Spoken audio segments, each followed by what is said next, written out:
From the headquarters of the Guild of Champions, this is the Chris Terrell Podcast, and I am your host, Chris Terrell, and welcome to another week of your weight loss quest. How did this last week go for you, champion? What new challenges did you encounter? What failure did you go through? But more importantly, what I'm more interested in is, what lesson did you get from that failure? Come on now. Don't go through a failure without getting your lesson. That's your reward for your troubles, by the way.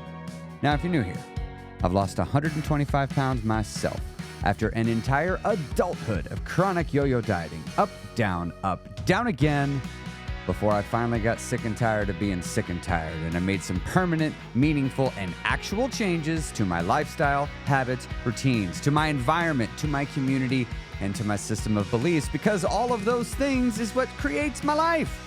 And I wanted to start living an entirely different life. You see, that's what I really meant when I said I wanted to lose weight. When I said at 290 pounds, I want to lose weight, what I meant was I want to change my life.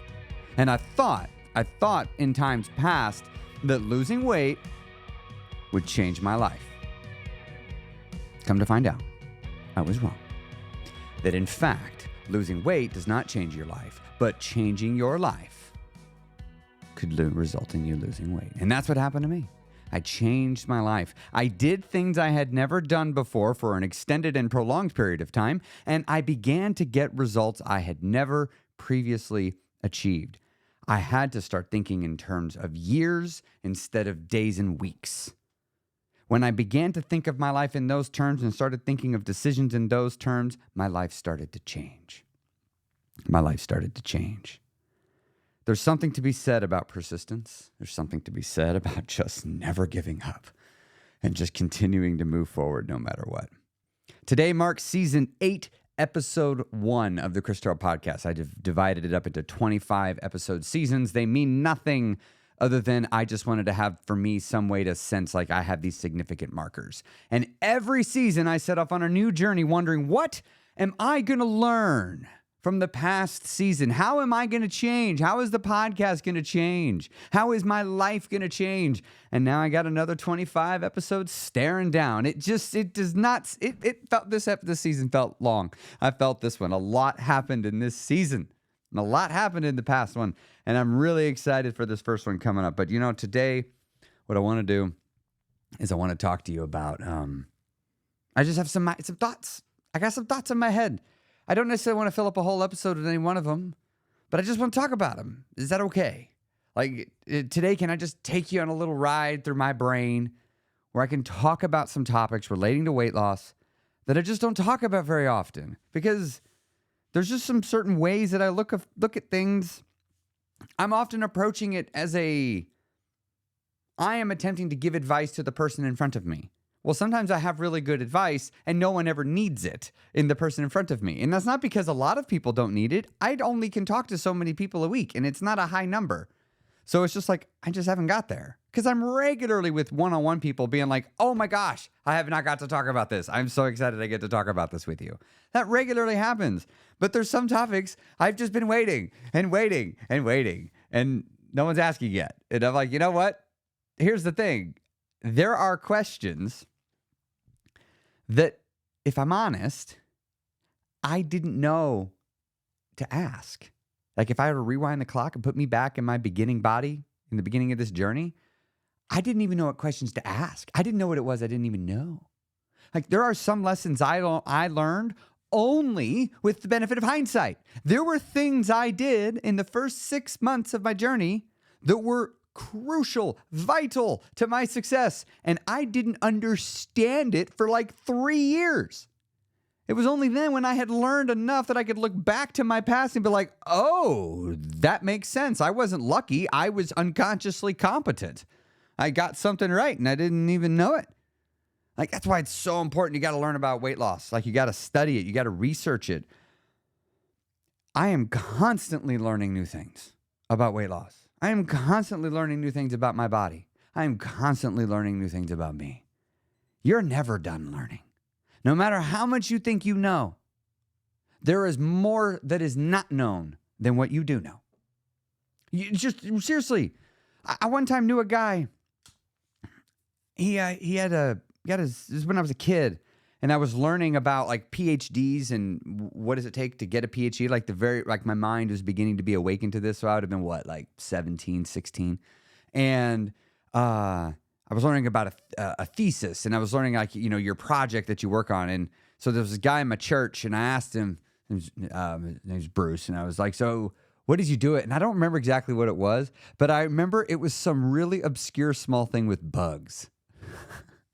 I don't remember what it was, but I just remember thinking like, that is the most obscure, oddly specific thing I don't know that I've ever would have thought of that. And I'm like, you're still learning about that? And that's when my brain started clicking and understanding the concept that like, there's always more to learn, because every time you learn something, you just unlock more questions. The learning creates more questions. So like, let's say you learn one thing and it unlocks 3 questions. And let's say each one of those questions unlocks 3 more questions. And then let's say all of those answers unlock more questions. Like very quickly, you realize there's a lot you don't know. There's a lot you don't know. And I constantly am thinking about this weight loss. I'm like, oh, there's so much to know. And there's so much I've learned. And there's so much I don't know. But because of that, I sometimes forget that like, if I were sitting down having a conversation with myself in the beginning of my journey, like now, knowing what I know now, but if I could like talk to him, we couldn't talk about weight loss the same way, because I just know things that I just didn't know back then. So I want to tell you about some of them. Some of the things that I realized, like I was 100%, I got it right by mistake, or I got it right, but it is not for the reasons I perceived at the time. Right? I have learned things. One of the things I learned that is so important, is the importance of joining my free Facebook group. If you are not in that, you need to navigate over to christerrellcoaching.com and join my free Facebook group. I want you to come over there. And the next important thing is that you come over to my YouTube channel. There'll be a link to that in the bio, or not bio, there'll be a link to that in the show notes. You can go check it there. Or you could just search for Chris Terrell Coaching on YouTube and you'll find it there. Like last week's podcast episode, or 2 weeks ago. It's all a blur now. Anyway, one of them, I live streamed it, the podcast episode. So you can go watch like a behind the scenes of the podcast being done. It's kind of fun. And then I stayed on after and like asked questions. I almost did that today. So head on over to the YouTube. Okay.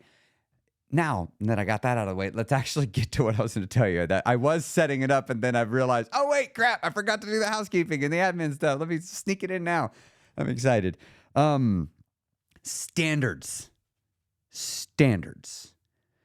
My standards for my life 5+ years ago were shite. They were terrible. I had just the lowest standards for what I deemed acceptable. Like I look back at old pictures of me and I'm like, fuck, man, shave, wash your hair, like tidy it up a little bit more.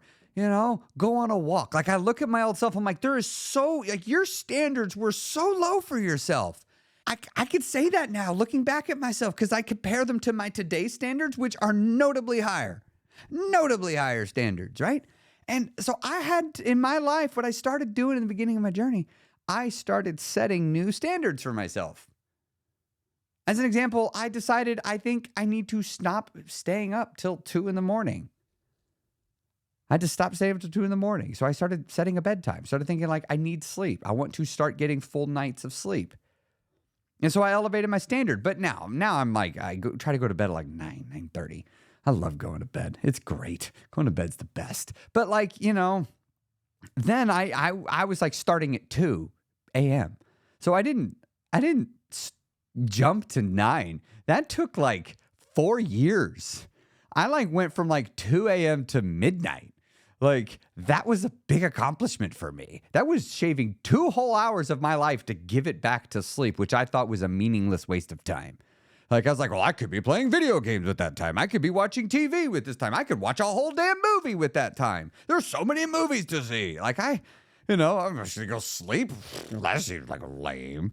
I don't want to get up in the morning because tomorrow sucks. We're gonna get back to that. So anyway, that was a big deal, going from 2 a.m. to midnight. And then I worked it from 12 midnight to like 11:30. The increments began to get smaller, much faster. And then one day I woke up and realized I've been getting a lot of full night's rests. I'm waking up at 6 a.m. and I'm not tired. Turns out, when you get enough sleep and you go to bed early enough and your the circadian rhythm syncs up with it, I can get up at 6 a.m. Go figure. It just took me like 4 years of like really just like pounding it, like just really working on that sleep. I mean, I tried so many different things to get my sleep under control. I did take Ambien there for a while, like 100%. Like the getting down from the to the midnight, that was an Ambien thing that helped me get there. But surprisingly, it was hard to have the discipline to make myself take the Ambien because I knew once I took it, I was going to sleep. Like there wasn't an option. In 20 minutes, I was going to be going to sleep. And so it's like, I wouldn't take it. Like I would have it and I wouldn't take it because I didn't want to go to sleep. So I had to start sucker punching myself to sleep. And I didn't like that, to be honest. Like I didn't like when I looked at myself in the mirror, I wasn't proud of the fact that the only way I could go to sleep was to have a pharmaceutical concoct me to sleep. And so I transitioned off of it.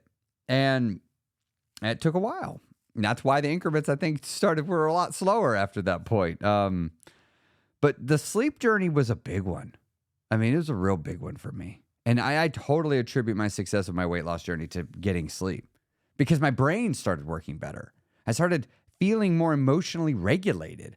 Later, I've learned that turns out getting good sleep regulates your hormones. So go figure. And turns out our bodies run off that shit. Like hormones are like all the rage in our body. And when you're sleeping well, they work better. Go figure. Turns out when you're eating a well-balanced diet and not getting garbage in it, your hormones work even better. Go figure. Turns out when you exercise, it makes your hormones work better. Go figure. I mean, there's all sorts of things I started doing, and the more I started researching weight loss, I'm like, oh, it helps your hormones. Wow, shit, really? Oh, maybe that stuff's not wrong, but maybe like the plain old everyday common sense advice helps your hormones. You need to balance your hormones. I know. That's what exercise and diet, sleep, hydration, food. That's what all that's for. Do that stuff. But my standards on my bedtime changed. Another thing that changed for me, standards on desserts. My dessert standards are real high now. Like, if I'm going to have a dessert, it better be just absolutely fucking delicious. It needs to be such a tasty dessert. I am not having boring ice cream. I am not having a sheet cake from the grocery store. I'm just not going to eat it. It's not worth it, right? I just looked at my standards and I said, not good enough. I eat good dessert. I actually care. Like, I'm not, like, if you eat any cake, you don't care about cake, all right? If you are going to be picky because you're like, I want good cake and I'll have acceptable cake, well, that's fine, right? Like, you know, same with pizza. There's acceptable pizza out there and there's garbage pizza. I no longer eat CC's. Why? Because it's garbage. It is garbage pizza. I will eat other pizzas. And if I can't get decent pizza, I won't eat pizza. So, but back to the desserts thing. So elevating my standards for desserts surprisingly resulted in me eating a lot less desserts because really good quality desserts are also more expensive and I'm stingy. So yeah, like that helped. But also my rules on when I can have dessert. I had to set a rule with myself that I can't have dessert for breakfast. Like I can't have cake for breakfast. I had a problem. I would eat cake for breakfast. Like, you know, that bit from that one comedian, I won't use his name, but he talks about using chocolate, chocolate cake for the kids. And he's like, Dad is great, gave chocolate cake. Like he does that whole dance and ditty. When I was watching that, I remember, again, before when I did watch his stuff, if you know who he is, you know who he is. But I was like, yes, chocolate cake for breakfast. This sounds awesome. I mean, I was totally, if there was cake in the house, I'd have it for breakfast. I mean, I'd probably also still have breakfast, but yeah, like I had to look at my life like that and just say, I'm no longer okay with me doing this. I'm no longer okay with me doing this. Now, let me say something real quick, just on a little side here. You should be able to set a standard for yourself, and with a little persistence over several months, maybe even a year or two, you should be able to get yourself to change. Like, right? You should be able to do it. Like, it would be unreasonable, though, to ask you to, like, always be able to just elevate your standard and change in a week or two. Like, you are asking too much of yourself if you're doing that. Will you occasionally stumble onto something that you can elevate your standard and you will instantly just do better with? Yes, you will. There will be some things like that. Chances are it's probably because you didn't really give a shit. Like, you just didn't really care either way.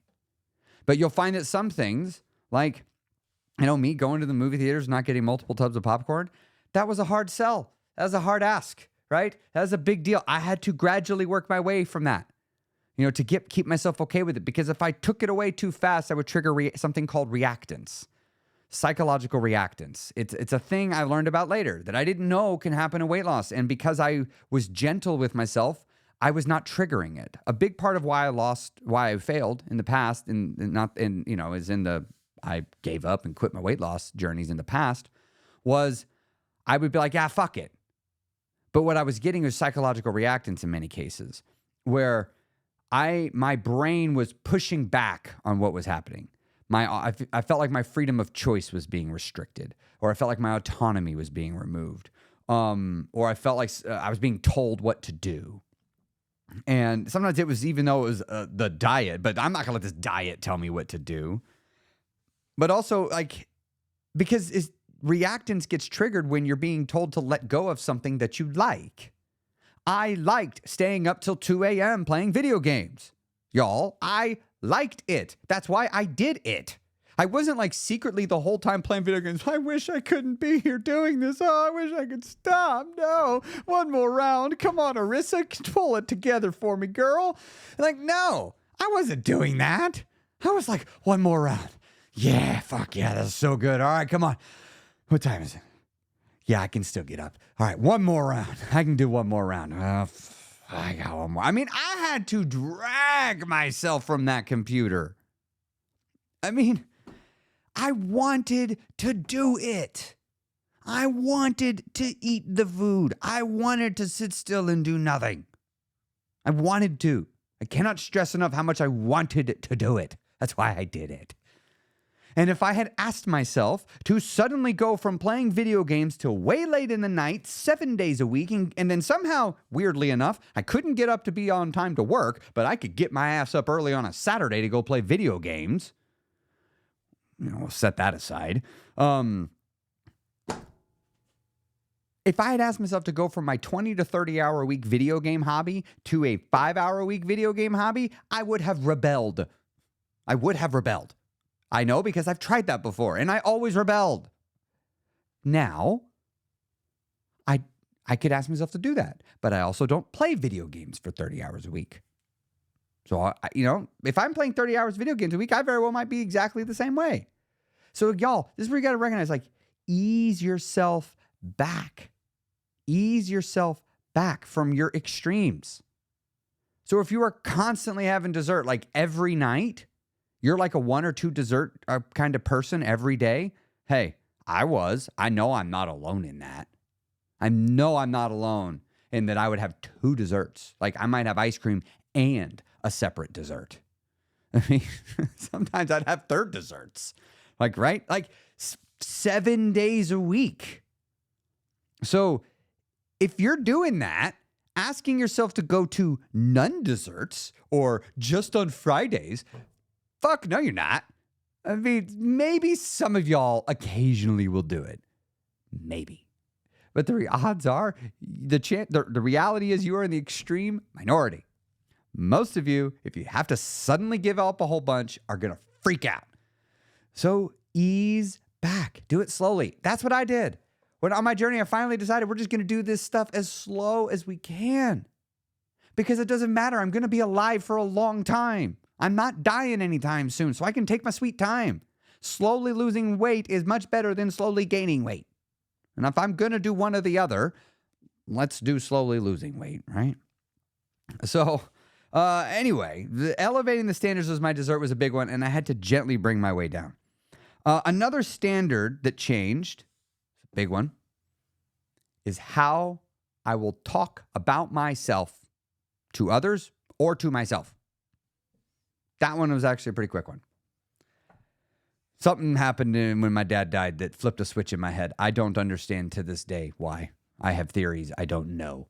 But whatever, something happened in my life where I started giving way less of a shit about what anybody else thought.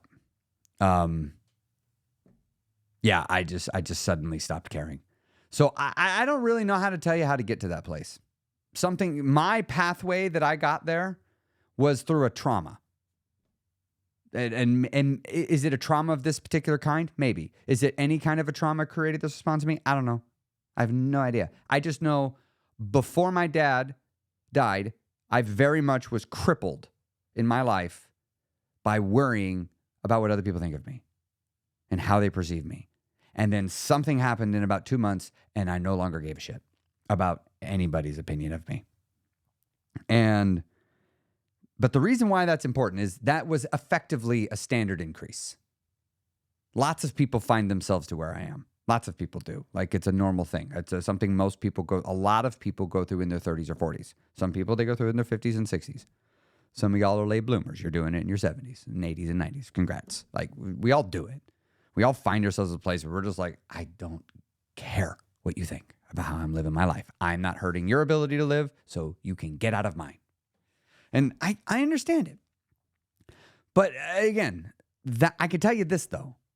That mentality switch, whoa, my life got way easier.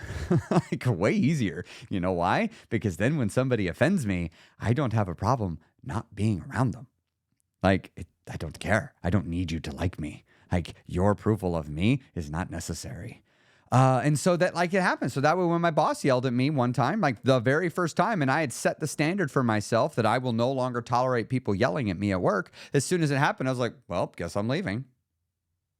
Like, and I hated it right there. I felt everything inside. My body was like, we don't want to get a new job. We don't want to go somewhere. But instantly I knew, like, nope, boundary crossed. You did it once, you'll do it again. And if you do it twice, you'll do it thrice. And if you do it thrice, you'll keep doing it. And I'm powerless to make you stop. So, and I've watched you do it to others. You're going to do it to me. So I'm going to leave. I mean, that's it. I would not have reacted that way. I know, because I have had other bosses yell at me, scream at me, and I stayed and I just took it. And I never once considered quitting because of it. You know, I just thought, well, what do I got to do to make him stop yelling at me? You know, I just took the poor me road. That's what I always did every time before. But then when I suddenly took I don't care what you think. And if you're going to treat me that way, well, then I'm going to do what's necessary on my end. And I'm going to quit at my convenience. I mean, I didn't quit right away. Come on, y'all. I'm not dumb. It took 6 months because I stopped doing things in a hurry. Weight loss journey taught me that. If you're always in a hurry, you're always panicking. But if you go really, really, really, really, really, really, really, really, really slow, you have lots of time to think things through, and it's really easy. It just requires patience. But anyway, but that was stopping to care. That helped though with weight loss also, because it made it a lot easier to not worry about me eating differently in front of people, like me eating my own thing. Now, again, I want to add, this was a very sudden shift, but it definitely happened in waves. Like, it wasn't like right now in life, I'm much more comfortable in my own skin than I've ever been. Like, I don't think that there's ever been a time that I've been alive than right now where I am as comfortable with who I am and just couldn't possibly care any less what people think about me.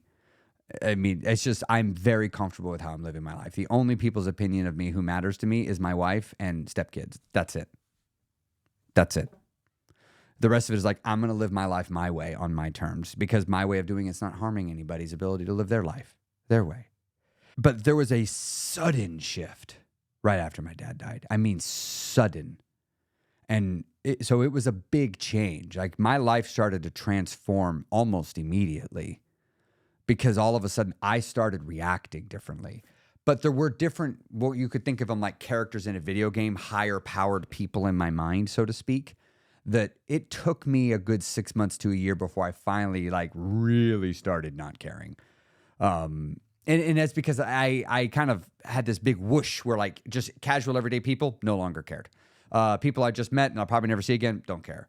And I started seeing like, oh, wait a minute. I'm still going to be a nice person. I'm still going to be me. I'm me. It's so much easier to be me without having to try to figure out what I got to be to everybody around me to make them happy. Just be myself. And if they don't like me because I'm being the authentic me, well, then I guess we're not going to be friends. That's okay. I mean, I had no intentions of being friends with everybody anyway. And then that would expand out. So if you're going on your own self-confidence journey and you are working your way through the process of like, I'm no longer caring what people think. Hey, it's okay if it's taking a year or two, 3 years, 4 years. It's okay. Like, this takes time. knowing what I know about myself now, without that sudden shift from my dad, this probably would have taken longer. I mean, this is one of the it's one of the silver linings that have come out of my father's passing. He was always the find the silver lining in everything thing, and I committed to myself when he died that I was going to find the silver linings, as many as I could, and finding them all the time. Just found that one right there as I'm talking here on the podcast. That was kind of fun. All right. The other thing, though, I'm going to shift gears here the last little bit. There's another thing that I got right that I talk about some in my guild, but I don't get to talk about a lot because I don't know. It's just not something that I have it with some people in a conversation, but not as often as I really want. But I'm always working on understanding how to make weight loss work in a way that I can convey it to somebody else. Like, weight loss is easy, but explaining the mentality and the paradigm to another person in a concise way is hard. I mean, it took me years to adopt a new mindset. It took me years to adopt a new paradigm, a new way of looking at myself, a new way of looking at the world. I'd get these little sudden surges and little every now and then epiphanies, sure, but it was very much like a marathon, step by step by step by step by step by step by step. It was very much like that. Just you wake up and you're like, oh, I'm somewhere totally different, but I guess I just walked here.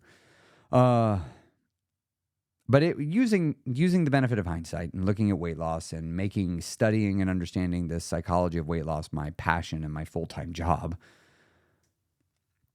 I started just looking at people. Like, what makes people work? What makes people change? How do people get through things? And I've always been trying to figure it out for myself too, though. I mean, I started learning that achieving a goal doesn't bring you lasting fulfillment, because I had achieved several. I mean, I had achieved unachievable goals in my mind, like losing all the weight, getting down to 165 pounds. That seemed unachievable. You might as well have asked me to become an astronaut. That seemed just as likely. And I achieved it. And I didn't feel any more fulfilled than I did a week earlier, when I was 167 pounds. I had achieved my career goals, and I didn't feel a lasting fulfillment. And I started to realize, like, this using goals to provide myself fulfillment, it's like assuming that I'm going to take a shower so good I'll never need to shower again. I was like, no, I'm going to need another shower tomorrow. And then I'll need another, maybe I can go a couple days, but I'm going to need another shower. And so I started seeing that a part of why I was successful with weight loss is I dropped goals. And I'm telling you, I've applied this to the rest of my life. And maybe if y'all are interested in it, I can talk about it. Maybe I'll do it on YouTube or something. But I can talk about how this discovery has completely revolutionized my life in every way. But learning how to live a goalless life while still having goals has brought me so much freedom and peace. But on my weight loss journey, I didn't set what you might call traditional goals. They were just intentions. This is what I want to do. This is who I want to be. I wanted to transform. I was setting I'd like to lose 2 pounds, but it was, I would like to see myself become 2 pounds lighter. End of goal. No, in 2 weeks. No, by way of doing it this way. No, it was just, I want to see myself become 2 pounds lighter. Okay, go work the problem. And just work on it. And I kept trying to work on myself. I looked at my life as a series of systems. It's like a business. And it's like, wow. If somebody had come in and looked at my life as a company, no one would buy this mess. It is a hot mess. It was going to take some real work to fix this. The finances were all out of whack. The morale was all over the place. It was terrible, inconsistent. The different teams weren't working together. There was no structure, no cadence to anything. So it made any amount of improvement unknowable or difficult to see if it even happened, if it even happened at all, and that there was no leadership within me. I was the one responsible for my body, and I was being a poor leader of myself. And I realized on my weight loss journey, I got to start working on that. I got to start leveling up my self-management skills. I got to start living my life better. And here's the problem is if you'd looked at me from the outside, you might not have actually thought I was a hot mess. By all accounts, I was fine. I had a decent house. I had a couple of, my wife and I had a car. I had a decent job. I had a decent pay. I could go see my family. Like by all accounts, you might think, he's doing fine. But I wasn't. Not at all. I wasn't at all doing fine. And I just kept hoping in the past that losing weight would fix that. And it was always disappointing when I'd lose weight and none of that stuff got better. Because I was an emotional eater. I ate to fix my feelings, to get me through things. I ate to make the good times better. I ate to pass the time. I ate so that I wouldn't have to talk to people. And it's easy not to talk to somebody if you're just make sure you have food in your mouth. I loved sitting around. I loved sitting. It was like my favorite thing, sitting. I love chairs. I love thinking about chairs. I love picking out a good chair and buying it. I love pillows. Still love pillows. I ain't giving that one up. But I just love being comfortable. I didn't want to be uncomfortable. And I wanted to eat what I wanted when I wanted. I didn't want to tell myself no. If I wanted it, I wanted to have it. Period. There's this feeling I'd get when I'd take the first couple of bites of a Bluebell, homestyle vanilla Bluebell ice cream with Hershey's chocolate syrup in it. There's a certain flavor palette. I can feel it. I can still close my eyes and imagine it now. How it hits my tongue. It's like an ecstasy kind of feeling for me.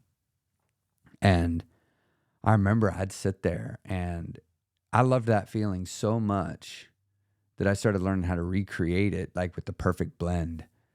And I would get a small amount of ice cream and then I'd just keep going back. Or I might get a big one and then I would let the feeling go away. Because I discovered if you had too much ice cream, the feeling the taste went away. It wasn't as good. So I would stop. I would eat, I'd stretch the ice cream eating out throughout the evening so I could just keep maximizing my hit of my drug. But I'd fantasize about that throughout the day, I can't wait till I get to be at home on my chair with my big bowl of ice cream. And it's so cold, I got to hold it with a towel. Got my spoon, chocolate syrup, TV show, leather chair, reclining, power recliners. Let me recline this back. Air conditioner cranked to 65. I got a little blanket in case it get a little chilly. And I'm just going to eat this ice cream and watch my show with my nice sound and just disappear into all of it. And it's just going to be so nice. I just can't wait until I can do that. This is what I think. I just imagine it when I get too stressed. I'd be like, that is waiting for me at the end of the day. I get to have that. It was hard to give that up because I loved it. I did. I truly, truly did. And, that I had to give it up because that sort of behavior, doing that, the fantasizing about the food to get myself through a hard time, that wasn't a recipe for good. That was not a key to happiness. That was not a key to wellness. And I had to stop. I had to stop fantasizing like that. I had to stop letting myself do it. And in that, I discovered something. Come back to the present. You just take your mind away from the fantasy and come back to where you are now. And you just deal with whatever's there. The reason why I was escaping to that bowl of ice cream in the evening, in the middle of the day, in my mind, it's because I didn't want to deal with what was there. And then at the end of the day, I didn't want to deal with it. I wanted to just forget about it. I just wanted to forget about it, especially since I was a workaholic and I felt like if I had anything left in me, I should be giving it to work. And so if I just acted tired, it made it easy for me to give myself permission not to work. Because I'm too tired to work. I just can't. I got to rest. But don't worry. As soon as I feel better, I'm going to get right back to work. I had to stop that too. I'm going to wrap up here. It was good to talk to y'all. I'm looking forward to the next season of the Chris Terrell Podcast. Don't know where it's going to go. Haven't known where it's going to go to date yet so far. Tried a few experiments this last season. It was kind of fun. I enjoyed the Q&A. And I've got a couple other ideas. I'm going to be shaking things up just because I think it's time.